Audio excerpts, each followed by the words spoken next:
Two things before we begin. Firstly, we dedicate this episode to the memory of Terrance Dicks, who sadly passed away on August 29th at the age of 84. Dicks was a writer for Doctor Who wrote some of the show's most memorable and beloved serials, including The War Games, Horror of Fang Rock, and The Five Doctors, as well as serving as script editor for 5 years, spanning both Troughton and Pertwee's time on the show. He also contributed to the Target novelizations, adapting, I think, 65 classic-era serials to the written word. Dicks' contributions to the series include the introduction of the Time Lords and giving us our first glimpse of the Fourth Doctor's manic personality. It's safe to say he may well be one of the most influential writers ever to work on Doctor Who. Anyone and everyone who's ever fallen in love with the show, old or new, is indebted to him, including us. So thank you, Uncle Terrance, for everything that you've given us.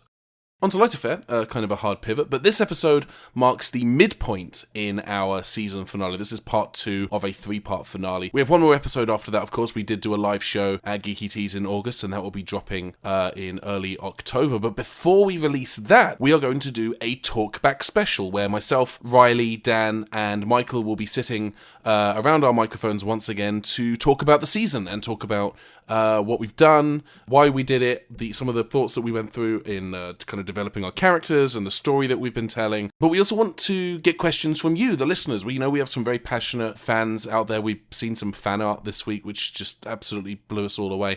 But we want your questions. If there's something you want to know about story choices or character choices or the making of the show in any sense, feel free to shoot us an email. The email address is show, SHOW, @thegameofrassilon.com, or you can tweet your questions to us at RassilonPod is the Twitter handle. It's also the same for our Instagram. We are RassilonPod there as well. And hopefully we'll answer your questions on the show. We're very excited about that. We're going to be recording that in the 2-week gap between when the last episode of the finale drops and when that talkback episode will, of course, be going up. So do please send us your questions. Show at thegameofrassilon.com. I'm going to stop talking now because I've been talking for too long, but we are going to jump into this episode. Thank you very much, and here we go. Previously on the Game of Rassilon. Come to the Staycation Dome, a world of infinite possibilities. Trust me, I'm Amelia Earhart. So this isn't like a virtual reality thing, like you're literally transferred into a parallel universe? Oh, yes. It's very, very state-of-the-art, very modern. Millie, what's happening? You all left. You disappeared. I can't. We didn't leave, we tried to find you. Roman said he had you. He's been gone. I don't know what to tell you. He sent me here, and I have had to adjust. We've been trying to use this company, Russell Turner. Wait, Russell Turner? He is rehabilitated. We are using the funds from this staycation facility and my face and my voice and my story to help raise money to help other people displaced in time.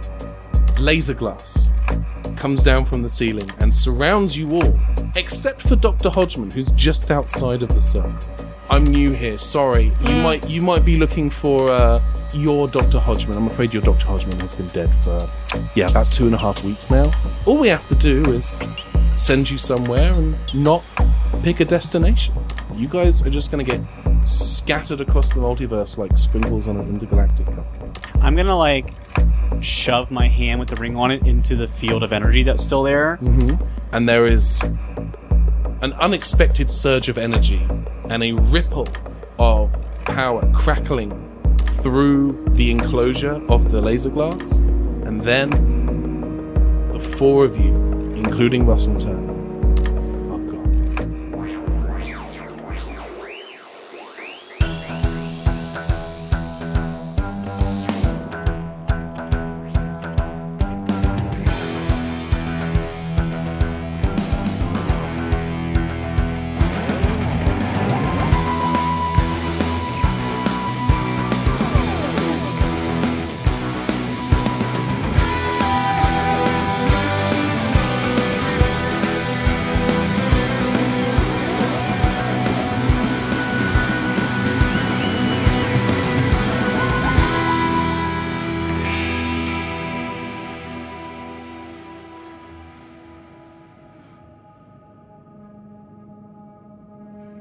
Doctor, it takes you a moment for your vision to adjust to your new location, but you can feel tight restraints on your wrists and ankles.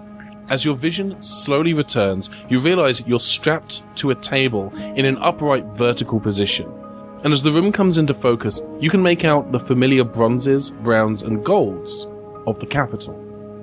This is Gallifrey, but immediately you sense it is not the Gallifrey you know. You look to the side and see a table upon which lays an old, worn jacket made from a leather that shimmers with a gentle blue as it catches the light, and a satchel covered in patches and buttons of various designs with words of countless different languages written on them. On the ground are two halves of a gnarled wooden walking stick made from an old and sturdy wood, though apparently not sturdy enough to avoid being broken by whatever force has snapped it in two. You recognize these items. You know them well. And their presence here is not a good sign. Even worse is the presence of a tray covered in a number of unpleasant-looking tools and instruments, some of them stained from recent use. It's becoming clear that you're not here for the good of your health. You hear a door open behind you, and a figure walks in wearing the long robes and wide collar of a Time Lord Chancellor. Initially, the figure keeps their back to you, looking out of the window to the view. Then the figure turns, and you immediately recognize the face. It's Maxim, his face unchanged, still wearing the same face you yourself once wore. He looks at you surprised and says, Well, you've regenerated then. I knew you'd give in eventually. How did you change your clothes? Oh, doesn't matter, you're the doctor, I accept it. Oh. Sorry? No, last time I saw you, we were in the meat market. You weren't you anymore. I have no idea what you're talking about. It's a shame it has to end this way, you know, but, needs must and all that. I look down at my clothes. Am I wearing the clothes I was wearing? You are wearing everything that you were wearing, when you stepped onto the, or not when you were transposed, when you were sent away. Everything that you were wearing before, including the, was it the Good Man Goes to War coat? Yeah. You're wearing that coat, you have Roman's time ring on, everything else is as it was before. Okay. Alright, so you're gonna let me go then? Right? We've had our fun, and now I'm free. I'm afraid it's far too late for that, Doctor. Really? I'm still here? No, it's... You see, everything's coming to an end, and this is really the last bit of power that I have left, and I'm going to use it, I think. Wait, what's coming to an end? What do you mean everything's coming to an end? Maxwell, he looks at you with the eyes of a man who knows he took his last chance too late, with the wild eyes of a man who would strangle his best friend in a fit of rage. This is a man who is absolutely prepared to do anything, not because it will help anybody, but because he can. And he says, I'm beginning to get the impression, Doctor, that you're not the doctor I was talking to a few moments ago. Yeah, I am the doctor, but not the doctor you were looking for. So you do know where I came from, then? Well, I would assume you're not from here. Where are you from? Parallel universe, alternate timeline? I'm sure it doesn't particularly matter. I'm honestly pretty confused myself about it, but, since I'm not the doctor you wanted, I guess you could just... whoops, and let me go. Yes, if there's one thing I'm known for, it's whoops and let you go. No, I don't think I'll be doing that, Doctor. I don't really know what you're known for here. I mean, you could be known for that very well. You could be the Supreme Chancellor of whoops and let you go. I'm the Supreme Chancellor of letting people go. Great, then we've agreed, and you can let it happen. He looks out to the window again, and you can kind of see it's kind of ground level, and you can kind of make out now that your vision has started to snap back that Gallifrey, or at least the capital, appears to be largely in ruins, and it's kind of dark out. There's a little bit of light. It's coming in shafts. But it does seem to be largely quite dark outside. And, Maxwell, with his back to you, he says, I guess wherever you came from, maybe your Maxwell is not the man who killed Rassilon, but here, that is who I am. You are looking at Emperor Maxwell. I don't care what you call yourself, just let me... Okay, so did you lose the Time War? Is that what happened? Is that what's going on outside? The Time War? petty little skirmish is nothing compared to what Rassilon did. Okay, what did Rassilon do? Did he play a game? Rassilon did something unspeakable, and it looked like he was about to turn to look to you, but now he's just kind of looking out the window, kind of lost in thought. Okay, but you could speak it. That'd be great, so I could hear it, because I'm not from here, and this is like new. You'll kind of like, you keep talking like I know what happened, but I don't know what happened. Rassilon had a grand plan, and there were a number of Time Lords who didn't agree with what he wanted to do, but He wanted to turn the Time Lords into beings of pure time? I think that perhaps would have been preferable to what he ended up doing, but in order to restore Gallifrey to a truer form of itself, I took the decision to remove Rassilon from the equation. I wanted to take us back to a time of non-interference, and in doing so, I chose to assassinate, really to destroy Rassilon. But by then it was too late. He'd already pulled the trigger, as it were, and... Okay, what did he do? You keep dancing around it. Just tell me what happened. He's unmaking reality. And now Okay. horrors from the dark times are pouring out from every corner of history, and they're consuming the universe millennia at a time. And now it's Gallifrey's turn. We have maybe hours. Well, then we got plenty of time. Let's undo it. Oh, I have plenty. Hours? Plenty of time. I have plenty of time, Doctor. And he turns back and walks over to the tray of implements. And he looks at you and he smiles that smile and he says, I have plenty of time. That's not so much the case for you, I Doctor. didn't do anything to you. I don't... Well, I'm going to do something to you, and I don't think you're going to like it very much. Then don't do it. Let's just look in our hearts and decide not to do things. Like, why be mean? Be nice. He grabs an unpleasant-looking tool from the tray, and he says, My dear Doctor, it is the end of all things. The time for niceties is over. Well, it feels like the best time for it, really.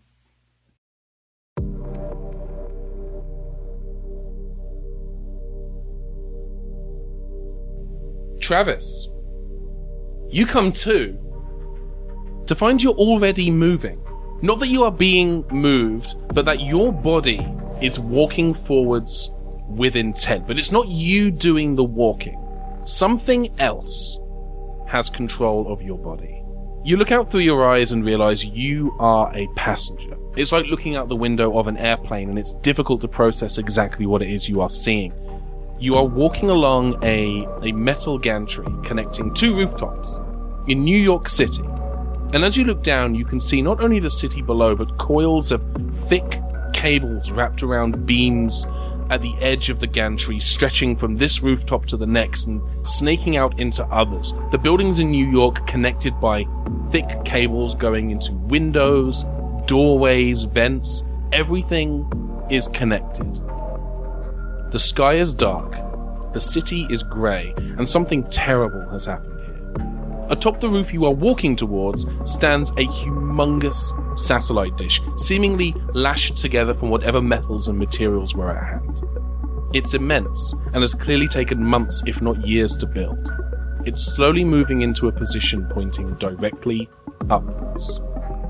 And then a voice in your head speaks and says, Not much longer now. And you immediately recognize not the voice, but certainly the presence. It's the Wire. Can I speak? Yeah. Hi. Where am I? You're in the exact same place you've always been. You are inside your own head. And that is true. When you speak, you do not feel the movement in your vocal cords. You are not hearing the sound of your own voice through your own ears. When you speak, it's it is entirely inside your mind. It's like you're sitting in the passenger seat of your own head, and the wire is at the wheel. So when the wire responds, you hear it like it's your own voice speaking. So I kind of have been dropped in the middle of this situation. Catch me up? There's a smile inside your head, and now you can kind of see the face of the wire. Did Travis ever play Doom?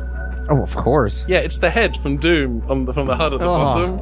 And it does the smile that he does when he picks up one of the more powerful weapons in the game. The wire says, "This is what we've been building towards for a very, very long time, Travis." Again, coming in kind of fresh. I don't know, amnesia. I've been time traveling a lot. This could just be a hallucination. You want to spell it out for me? Where have you been for the last few months? You've been right here at my side, like it or not. But I guess I can give you a little refresher if you have chosen to forget or repress. You may recall when I took possession of your body in the library, such a long time ago now, and now the world belongs to us. You are, in effect, the king of everything. You are the king of the world. But it's not really you who's been doing the ruling, is it? It's been me and my technology and my ability and my powers. And after time I realized Earth is such a small world. Maybe I could go out and conquest other planets, but the more we started to build the technology to transmit me to other worlds, it became very apparent that the one thing I want more than anything is revenge. You may recall my own people cast me out as a prisoner and trapped me on this world such a long time ago now. While the wire has been monologuing, I think I want to attempt to wiggle a pinky to see if I can. All right, give me awareness and coordination. Okay. 15. Okay. You can feel your finger and you can feel the muscles in your finger, but they're not moving. Okay. And you're getting closer now to this huge. This dish is absolutely. It's ridiculously large. It's clearly taken a very, very long time to build. And the wire is moving with intent towards a control panel at the foot of the dish. Wire. I love what you've done with the city, by the way, but you do realize that I am afraid of heights, and since you're in my body, did you take that into account? I'm trying to trick the wire to look down. Give me presence and resolve. Okay. No, sorry, not presence and resolve. Presence and convince. It would have been the same roll anyway. 6 and 7 is 13. Doesn't do it. The wire is steadfastly walking forwards and says, "It's not your body to have that fear impulse right now. You're not the one who's reacting to the stimuli around you. You are just along for the ride. But if it's any consolation, if this works, you'll get your body back in probably a few short moments." And there's a huge sound, like this grinding of metal as the dish is finally in its position. And the wire walks over to the terminal and says, "So do you have any parting words?" I do. What am I? My ride home. And the wire, using your body, pulls at a cable at this terminal with a sharp needle-like tip on the end. There's an uncomfortable laugh from deep inside your own throat as, in one quick move, you jab that needle into your arm. It stings like hell, but you can feel the wire exiting your body through that wound into the cable, out into the dish. You're sluggish, but you start to regain control of your body as the wire leaves, and yet you can still feel the wire's presence in the dish itself, like you're still linked to the wire somehow. The dish powers up, and you hear that laugh again, and then, with little fanfare, the dish is activated. And you feel the wire as they are broadcast out into the cosmos. And as you close your eyes, you can see the wire journeying out into the depths of space, experiencing the journey as they experience it, whizzing through space at the speed of data. And then there is a feeling like running headfirst at top speed into a solid brick wall, and you fall to the ground. You no longer feel the wire's presence, but you can feel they didn't make it to their homeworld. They didn't even make it halfway. It's like there's some barrier or obstacle in the way. And now there is just you and a dead world and the most powerful communication satellite ever built. I pull out my Game Boy and I plug it into it.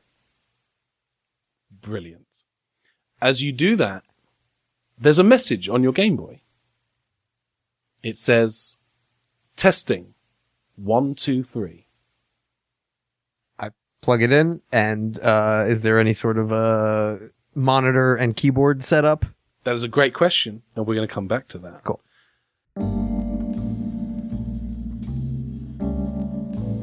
Millie! You are woken up by a voice that says, I'm sorry, am I boring you, Miss Earhart?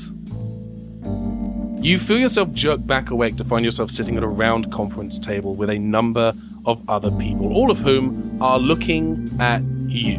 The table is pointed towards a green chalkboard, and standing in front of that chalkboard, arms crossed, eyes fixed in your direction, is a man who looks rather a lot like Albert Einstein. Okay. I'm sorry, what? Sir? You're nodding off during the meeting? Am I French now? I don't know. A minute ago, I thought you were a Nazi. It's fine. Anyway. You know, Ben, if you can't do an accent perfectly, you really shouldn't try to do it. You know what? That's fair. Yeah. It's fine. We are the island of misfit accents here in this group. There's one thing this show has taught me. Speak for yourself, laddie. I was to not lean in with jokes like that, but that was so perfectly set up. No, You got it. agreed, We yeah. needed one more for the finale. Come on. Do you want to say anything or do anything in reaction to this new scenario you find yourself? Are there any windows around? It's kind of a featureless Room? Yeah, there's nothing really on the walls. There's this. It's literally just the round table, the chairs. There's a single door. There is a window looking out into the hallway, but it's that kind of the glass, like the metal mesh. Okay, yeah, Right, but but- it's not like I can see outside to see where I am. Yeah, no, there's no outsides to see. Right. Okay. Are there other people sitting around the table? Yeah. Okay, cool. Do I recognize any of them? No one immediately. Probably Einstein is the most famous person in the room. All right. Everyone else, they have the look of scientists and mathematicians and engineers. Okay. And Einstein kind of turns back to the chalkboard, still looking at you for a minute with like this, come on, what are you doing? Look on his face. All right. And then he resumes the meeting, and he's drawing symbols and diagrams on a chalkboard, and you don't really fully understand what he's drawing. But he's talking about nuclear power. He's talking about converting nuclear energy into a power source for a device that he keeps referring to as a small hadron collider. And after some time, he concludes the meeting by resting the chalk on the small shelf at the base of the chalkboard, and he says, if this works, we could provide the entire United States with clean, affordable energy. A huge boon to all following the lesser war.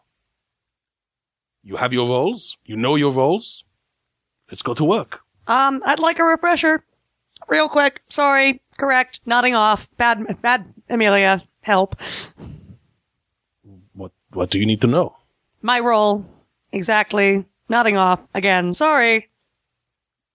In our engineering team. Deal. Then in that case, I've got something that you might like to look at, and I whip out my Game Boy, and I throw it onto the table and say, so we've got some of the best minds in the world in this room, right? Help me send a message with this. Is that like a convince? What do I roll for that? That is definitely going to be presence and convince. Deal. Okay, so presence and convince. Starting with a 10. It's not a bad number. You know to what? start These with. guys rolled snake eyes last time. I'm going to switch dice because I'm superstitious. Hey, so 19. That's a good roll. You bet. Einstein looks at the device and he looks at you, and everyone around the table is looking at this device with a degree of like perplexity. Mm-hmm. And you see people kind of looking at each other and kind of baffled looks on their face, like mouthing the word Nintendo. That's fine. No, What is this Nintendo? What is this? doesn't Game matter. I Boy? need you to help me send a message from here to up there, and I'm going to point to space. And even if it's something, help me get a message here, and we'll be able to get some help with our project. Trust me, I'm Amelia Earhart. Einstein looks at you and he says, "Come with me." And he leaves the conference room. And we'll be back with you in Deal. just a short moment. Dr. Maxil is charging a device that is, you can tell, not going to be nice when he uses it. You are presently still strapped to that table. You have still upon your person your sonic screwdriver. You have your psychic paper. You have Roman's time ring. And Maxwell is just involved in the process of charging this ring. And every now and then he says something like, "Not long now," and This mind probe's going to be real proby. Ooh. Yes. Yes, the mind probe. I've set it to maximum mind. I don't. Want to think real hard. It's going to be very proby. It's getting way in there. Ah, Just way up there. Just sorry. I'm not helping. what would you like? What do you do? Okay, I want to spend whatever story points I need to have spent to have, while he's not been looking, to slowly have figured out how to get my arm out of the one restraint, the one that has my ring in it. I don't hate that. Do you want to spend 3 story points on that? Yeah, to get a hand free? Yeah. Okay, you do that. So, given the one that Dan gave me earlier, that takes me down to 6. So then, what I'm doing is I'm once I have that one out, I kind of undo the other one with it, and then what I do is I'm gonna roll for this one, I think.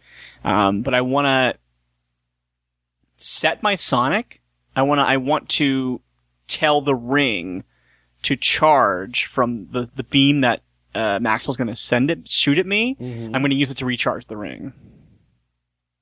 Interesting. That is definitely going to be ingenuity and technology. Okay. Can I get anything for technically adept or from vortex? Yeah, you can. I would say vortex and tech adept are probably good for this. Okay. So that's +4 total. Okay. Okay. Ooh, hello TARDIS. Okay. So that's gonna put me at it's 24. 24? Mm-hmm.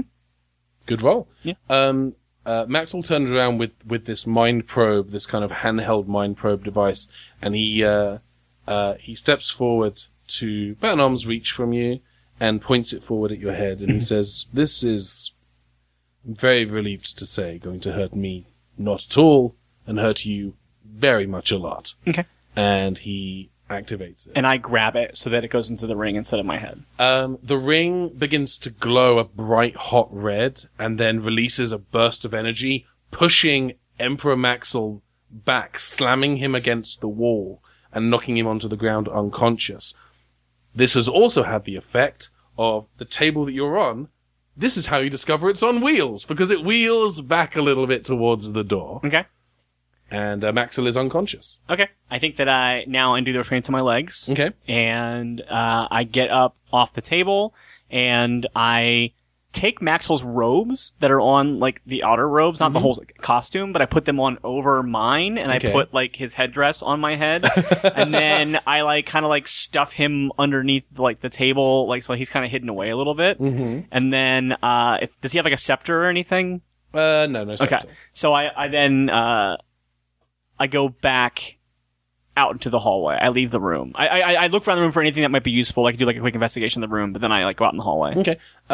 There's nothing in here of value. There's the satchel, there's the leather jacket, there's the broken walking stick on the floor. Okay. There's the tray of torture implements, which entirely up to you whether you want to take any of those. I look in the satchel. The satchel, you open it and it contains... Also, if there's anything that is significant to Doctor Who that the audience make sure we make sure we people know absolutely. what it is.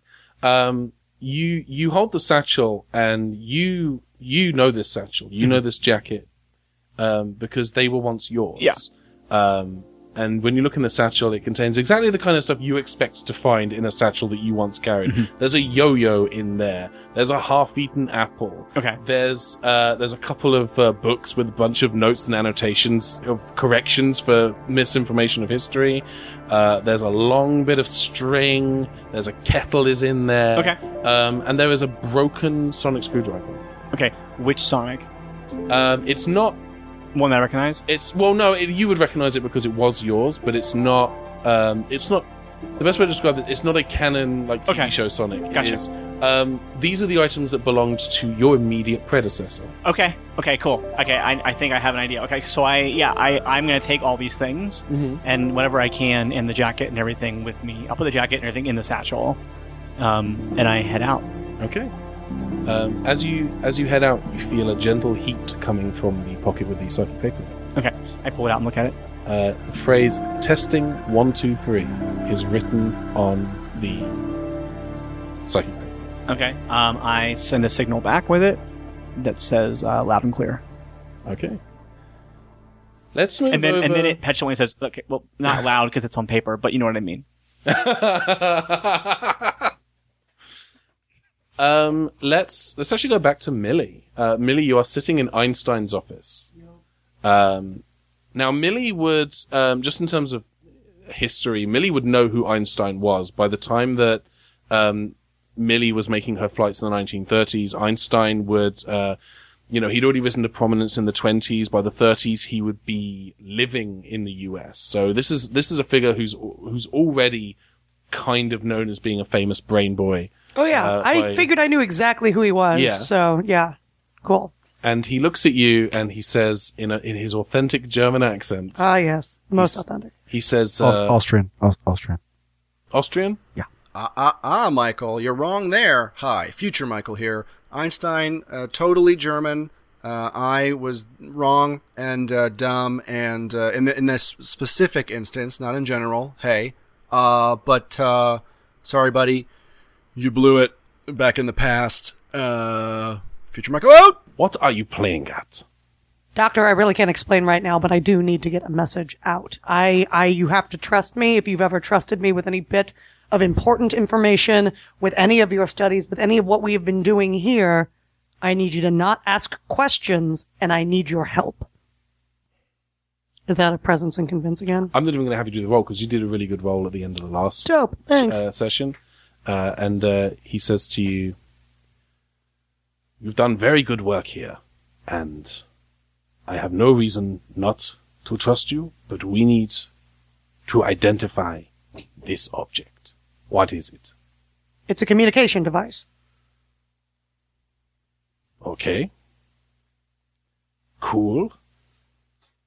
Ah, hell. Amelia knows that this is not part of her timeline at Okay. all. That no matter what this is, it's fake. It kind of doesn't matter in her head. And so, I'm going to storm out of Einstein's office and I'm going to go find the nearest, literally anything I can plug this into. Okay. Sorry. No.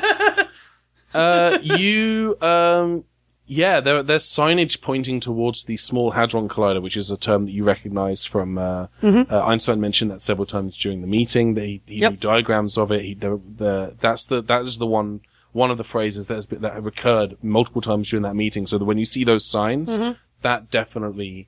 Cool. I'm going to make my way there as fast as I can. All right. You find yourself, you walk through some corridors, and go through a set of doors. And you find yourself standing in a room with a bank of, like late 40s era, terminals, their buttons, their lights. It looks vaguely like unpainted Star Trek set in here. Cool. I want to look for something that looks like the closest thing to a phone jack. Like the kind that they would use to actually, like, physically, yeah. That makes some sense. There was a person in here in a lab coat holding a clipboard, and Cool. They look to you and they say, "Oh, Miss Earhart, what can I?" I push them out of the way. You push them out of the way. All right. Yo. Yeah. There's a jack on one of the terminals. Cool. I immediately go over. I'm not entirely sure how to do anything other than Pokemon on this and writing messages. So, I think what Amelia would do. She's going to plug it in and hit any button, honestly. You know, like any button that seems familiar to her, even vaguely in whatever this timeline is, and just is going to hit send on the idea that, I kind of imagine that during her 5 months, she's been writing, like she started writing messages like, Doctor, come find me, Doctor, I'm here. And eventually they became letters, and eventually they became angry, and then they became a little bit softer. But those are what she's sending out into the universe as, a trail kind of from like point A to point B. It's not just one message. It's a trail going through, space, kind of like a radio wave, hoping that that trail is enough to draw people in her direction. So, I will spend story points. Yeah. If you want to try to do this, yeah. Let's call it 3 story points. Deal. I will spend those 3 story points to build an electronic bridge. Okay. Between Actually, you know what? I'm not going to have you spend story points on this. Keep the story points. Okay. You do this. You succeed in transmitting the signal, but there is no response. And part of the reason why there's no response is there doesn't seem to be anywhere to transmit to. You hear a voice from behind you. It's standing in the doorway. You see Einstein, and he says, well, if you really want to send this message, I can help you to accomplish that. Clearly, it means a lot to you. You bet, Albie. Let's do this. Well, I'm going to need some more information. Where are you trying to send the message to? I'm not entirely sure. I just need to get it out into space. To space? Yes. See, there's a lot to go on here. Just, can you do that? Yes or no? You know, we are attempting to generate a tremendous amount of power here for scientific research. We might be able to, I don't know, maybe mask a signal in our upcoming test of the Small Hadron. How long will that take? We're actually supposed to be commencing our first test in approximately 45 minutes. If you'd like, we can try to piggyback your signal on the initial test. I don't have time. I'm going to take out my wrencheroo and I'm going to hit the entire machine. He says, no, stop that. With my percussive maintenance. If you want to do it. I want a Fonzie, a Hadron Collider. Wow. You let me live in a fantasy universe where I travel through time and space, and if you're going to tell me I can't Fonzie this thing. Give me strength and technology. Deal. Jesus Christ. Yeah, I'm definitely putting Millie Fonzie's a Hadron Collider in this week's description. It's technology and what again? Millie Fonzie's a nuclear reactor. Strength and technology. Strength and technology. Yeah. Excellent. Plus I get a +1 for my wrencheroo, so okay. Oh, and then I get +2 for percussive maintenance. So, okay, cool. So, sorry. Math. 4, 5, 8. So, starting with an 8. Okay, 8. 19. 19. 2 Fonzie. A Hadron Collider. I will spend story points. You may need to spend a story point. I would love to spend a story point to do exactly what I have been describing for the last 30 seconds. Gee, would you like to potentially spend 2 story points? I would love to spend as many story points to make this the coolest thing ever. 3 would be the coolest. Okay, 3. Okay. Consider it done. All right. So you venture this thing, and the small Hadron Collider starts to power up. Dope. You can hear and you can see now out through, because and I probably should have mentioned this earlier, but I'm very bad at describing things. You're fine. The terminal above that is glass looking out to the kind of the loop, a part of the loop of the Small Hadron Collider, and you can see lights as sections of it begin to power up. And Einstein rushes beside you and he says, "How did you do that?" On like a scale of 1 to heart attack, how verklempt is he? He's shocked. All right, good. It's not important. Don't worry about it. The most important thing is, I guess now I just have to wait again. Well, if we're going to send this signal, the thing to remember is that there's a tremendous amount of power, and of course there's always the theory that using the Hadron Collider will warp time and space. So you may want to send your message now, and it may have, for all we know, already been received by the people that you sent. There's only one way to find out, Doctor. What kind of message would you like to send? Again, like, literally, I want to just send what was on the Game Boy. Okay. That was So it. just all of those messages? Yeah, it's Okay. just going to be like a series of letters throughout time and space, like Okay. wondering, like, Doctor, I'm here, come find me. Okay. So the Hadron Collider powers up, and there is a whoom, whoom, whoom, and that increases in kind of volume and speed as it whizzes and whizzes and whizzes and whizzes and whizzes around. And then, Doctor, as you are walking down the hallways in the capital, you feel something.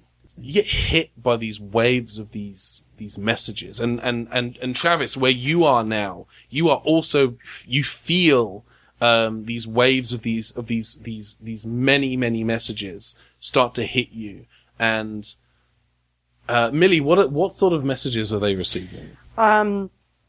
These, I think, would be all the messages that in the past 5 months have been building up on the Game Boy, because it kind of started as a transmission system and then became longer letters, and then it became more of a diary of wanting and hoping and wishing, to be elsewhere, to fly again, and specifically to fly wherever she considered home. And home seemed to be the TARDIS, and even in moments when she wasn't so sure, the key factor, I think, that even she didn't even realize as she was writing it down, was that the TARDIS was always home. Yeah. So those are the messages that you guys are being hit with. You're being hit with all the words and the emotions of those words. Millie, Einstein sits down at a computer terminal. This is way too advanced, but it looks kind of like a Commodore 64. Deal. And he sits down and he says, I'm going to try something very simple. Let's see. I'm just going to try testing 1, 2, 3. Send. And you guys are being hit with these messages, and you, Doctor, you're able to kind of see in your mind's eye, you can almost see Millie right now. You can almost see the room that she's in. You can almost see Albert Einstein. You can almost see her face as she's looking at the Game Boy and the Collider. But it's not quite there yet. Travis, you can feel these messages. You are not seeing anything at the moment, but you can feel like there's some kind of signal that is being sent in your direction as you stand at the base of this immense satellite dish. Right. Okay. Go, you do your thing. Oh, no, because I already had 2 scenes, so go ahead. Cool. I am assuming that this is the most powerful computer on the planet right now. It's the most powerful communications array ever built by humanity by the year 2000. First thing I do is I go up to it, and again, is there a monitor and keyboard for me to use? Yeah, there's like an old Gateway PC that's kind of the main... Okay, perfect. First thing I do is I use my librarian skills to research what happened to the world real quick. Mm-hmm. Yeah, the wire... You kind of have a loose memory of this as well from the version of you that you've replaced. But the wire... There are news articles of like this technological menace spreading out from the American East Coast, and then the stories all become about the Wire's accomplishments. And it becomes clear that in this version of reality, the Wire teamed up with you. Whatever this universe's version of Travis was, he teamed up with the Wire and partnered with the Wire and was successful, made it to New York, and was able to conquer Earth. Those thick cables, the coils, the wires going everywhere are all part of the Wire's design that you helped make happen. Okay, so all of the technology recognizes me. Yes. Computer. Hello. Integrate new technology, and I put the Game Boy on just like a receptacle pad. Integrated, antiquated Game Boy. I'm gonna make you spend a story point Absolutely. to have the pad there. Absolutely. Computer. Yes. Analyze alien technology in the battery compartment. Technology analyzed. Send out a search throughout time and space for matching technology. Searching. And then just sort of like a Internet Explorer logo kind of goes, like a Netscape Because Navigator kind of guy. Yeah. Millie's Game Boy definitely has the supercharged TARDIS batteries, and the Doctor has the TARDIS, so I'm basically trying to triangulate the three of us throughout, well, everywhere. Point of fact, I don't have the TARDIS right now, but yeah. No, but... Yeah. But I have an idea for what I'm doing in my scene, so we get to it. You got the psychic paper. Yeah. Oh, you used the Sonic to do it, so I'm going to search for the Sonic. Okay. Well, you wouldn't know either way, so... If you have it or not. Yeah, you wouldn't know that yeah, Okay, sorry. No, you're right. Play your character, sorry. Searching for Doctor. Okay, so are you done, or should I... Oh, I don't know. I'm waiting for the computer to tell me. Hello. That's really the only computer joke I had. Technology located. Display coordinates. Boop, boop, boop, boop, boop. The coordinates show up. Okay, so am I seeing, like, both the when and where of the two of them? You're getting a kind of a loose matching signal from what appears to be 1944, and there's another signal that is deep in space, but the telemetry that you're getting is spotty, and you're kind of realizing for the first time just how gloomy and overcast it is, and it's not overcast at all. As you look up, you see what look like to be great black patches of nothing with kind of orange embers around the edge, like burning a sheet of paper, and it's like it's scorch marks of nothing wherever what was has burned away. Okay. But yes, Gallifrey, you're able to pinpoint roughly yeah. the location of Gallifrey presently. Computer, transmit message to coordinates. Start message. It's me. It's Travis. I'm alive. I'm on Earth.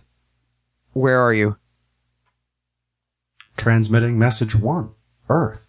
Transmitting message 2. Galactic 0. Transmission complete. And as that message starts to kind of ripple out through space and time, the three of you in your respective locations start to see these two other kind of quivering outlines of other people. And it doesn't take long for those images to kind of snap into a level of fidelity that allows you to identify who you're looking at before it becomes apparent that you're looking at your TARDIS family. You are seeing Team TARDIS is standing, the Doctor in the Capitol, Millie at the heart of the Small Hadron Collider, Travis at the foot of the Wire's immense satellite dish, and all of you somehow in the same place at the same time. And when you speak, you hear each other with a clarity that feels right. I have kind of a sweet thing I want to do. Absolutely. Go for Okay. it. So because I'm putting together that my former self of this universe was here, which means that their TARDIS might be here too. And so what I do is I take the signals that I got from Millie that were so focused on the TARDIS as home, the TARDIS as home, the TARDIS as home, and I amplify that signal and I use it to track down where this universe's TARDIS is in this facility that I'm at. I kind of love that a lot. I have more I want to do once we get there, but Neat. I think for that, that's going to be a pretty big story point Yeah, expenditure. let's do It's going to be five Okay. story points. wow, it's going to be fun for the last game, but I'll do it. Yeah. Okay. So I'm down to one. Besides my Sonic and my second paper, but And you're able to pinpoint the exact location of this universe's Doctor's TARDIS, and it is being held. The only place your TARDIS could possibly be held is being held in the junkyard. okay. So I go to it, and I go to it, and I walk in, and I recognize the interior from previous. It's not my coffee shop design right now. Gunther's not there, but I know my TARDIS, Yes. and it's always my TARDIS. It's dim and dark as you enter because this TARDIS has been powered down. Yeah. And the minute you enter, everything kind of springs to life, and there are lights and sounds, and Yeah. you hear kind of the gentle echo of the time rotor. Yeah. As it's almost like it's spinning up already in anticipation of what's about to happen. Yeah. So I walk up to the console and I rub my hand in the exact same spot where I comforted my own TARDIS in my time. And I say, "Hey girl, I know that I'm not yours and you're not mine, but we kind of are. And I got some friends out there right now who really need some help. And you can help me find them." And I take the psychic paper that's like charged with this like love energy from Millie, and I like insert it into the TARDIS. It's like into like a panel, and I put it down, and I just like tap it with that time ring, and I go, "Let's go find our family." The time rotor immediately starts almost at full speed, full pelt. There's no ramp up. The ship is just going. And there's a light breeze as loose papers from this universe's version of your predecessor start to kind of whip and blow around as the TARDIS is floor to the ground, pedal to the metal, like just blasting off in time and space. And how do you want this to happen? Do you want to materialize? How do you want to do it? How do you want this to go? I want to do it. I think that those two ghost figures of them are in the TARDIS with me already. They've kind of been tracked with you. Yeah. I guess. So you guys are seeing this happen. You see, you see the Doctor moving through the Capitol. You see the Doctor entering the TARDIS. You hear what she has said to this universe's version of the TARDIS, and you can see as she places her hand on the console, the faint kind of gentle spectral outline of the console in the area that she's touching. Dope. And I think that it does the thing where it actually materializes around people. Mm-hmm. So like where Travis was standing in front of this dish, you just suddenly like he hears that familiar sound, the whoosh, whoosh, and then like he like blinks and he's inside the TARDIS. And then same thing with Millie, like she's in this room and Albert Einstein sees this blue box suddenly materialize inside of this facility in Austria or wherever they're at, and just this hadron collider, and it just like slowly is there, and then it's gone again, and then inside the TARDIS, this old TARDIS, and you don't recognize the inside of it, but you know it's home, and it's us, and it's there. And I take the things that I collected from the Doctor of this universe, the bag and the coat and everything, and I put the coat on the coat rack, and I put the bag where I used to keep it, and I say, like, these aren't mine, these are yours, to the TARDIS. I'm putting my old Doctor to rest inside of their TARDIS. That's phenomenal. And then I say, I need one more trick from you, girl. I don't know how we can do this, but I need it. And I take that time ring, and I take it off, and I put it on the console, and I go, I need you to take us home. The time rotor is getting louder and faster, and for you guys, this is definitely a TARDIS. It's not the TARDIS that you guys call home. You have no connection or emotional resonance with the current configuration of the TARDIS. But this TARDIS, it feels like it knows you, even though it has never met you before. And even though it doesn't look like home, it feels like home. And I real quick, I turn to Millie and I say, "See, we would never leave you behind." Alright, at that point, Millie's kind of gonna like slugger brother like hug Travis and run over to the Doctor, and we're doing a three-way hug whether you guys like it or not. Millie likes hugs. And as it's doing what it's doing, I start looking up and trying to figure out what actually happened to this universe, because I don't know. I don't think that I would be willing to leave a universe to die like this.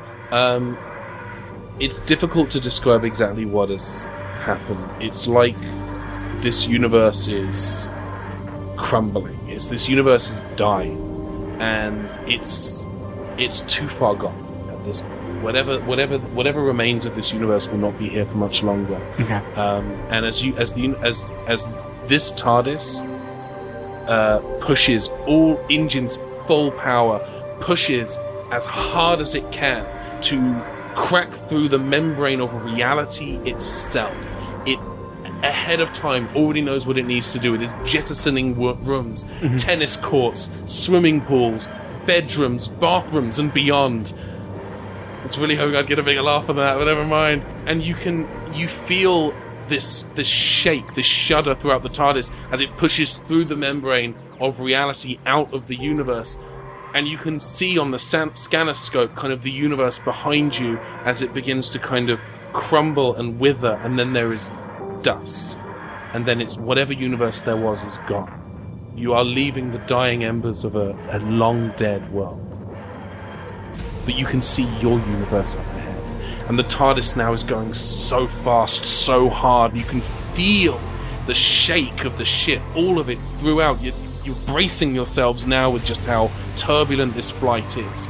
If you could see the exterior of the TARDIS, you would see wooden beams and slats and parts of the window frames starting to be pulled off of this thing as you rush through. On the inside of the TARDIS, bookshelves fall, papers get blown away, a pillar collapses and bursts into flame. Above you, the roof of the console room is pulled away, revealing nothing, the void, blackness, as it whooshes past, and all of the papers and everything loose whizzes and whooshes, sucked out into the nothingness. I reach down as this is happening and I grab, because they were hugging me, I grab Millie and Travis's hands and I hold them as we go through this. And then there is a thunk as the TARDIS hits the wall of your reality of home, as it pushes itself through. And again, you can feel as the TARDIS is pulling itself apart to take you home. The exterior of the TARDIS has now almost been entirely ripped away, revealing this kind of crude wireframe version of the TARDIS. If someone were looking out into this space, they would see in the center the console with you around it. On the inside, you are seeing the walls, everything just kind of being pulled away. And then suddenly there is just the console, there is just the ground you are standing on, as this console spins through the vortex of your universe. And the time rotor makes one last scream as you materialize outside the staycation dome, outside your own TARDIS, and it lets out this gentle wheeze, like it's sighing, and then the lights on the console go out, and it powers down, and you know that this TARDIS has given its last to take you home. God, that was so good. I like put my hand, I kind of let go of my friend's hands, and I kind of put my hands on the console for a bit, and like they can, if they can see my face, they can see that there's like a little bit of tears, and that I'm crying because I'm like still sad for this TARDIS, like even though it's not my TARDIS, it is my TARDIS, and I gently look around for like something that's broken off, like a knob or a handle or a dial or something, and I kind of take it, and then I kind of like, with a nod, I just kind of whisper like a thank you. And then I like walk over to the door to my TARDIS, and I open it, and I walk in, and I take this knob and this dial that I've taken from it, and I put it on the console of my TARDIS, like a piece of this other TARDIS is coming with us. There is and I get that ring. I take the ring too. There's a sound from inside the TARDIS, like an electronic, a gentle warping of understanding coming from the TARDIS console. Like it doesn't know what has happened, but it understands. And I leave the other Doctor's things inside of it, inside of the old one. Okay. And I maybe like,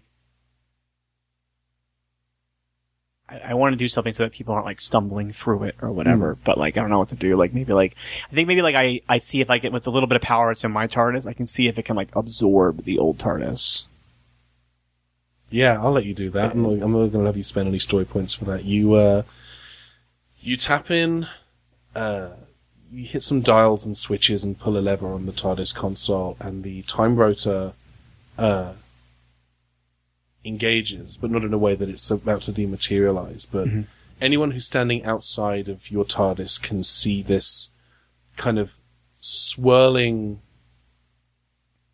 kind of this breeze of matter as the last surviving pieces of your parallel universe counterparts TARDIS kind of swirl and coalesce and are kind of pulled into the lamp on the top of your TARDIS. And the lamp shines brightly like a beacon in honor of its fallen other self. All right, and then I go kind of go quiet again, and I say, Travis, Millie, our friends inside that dome just did the one thing they never should have done. They made me angry.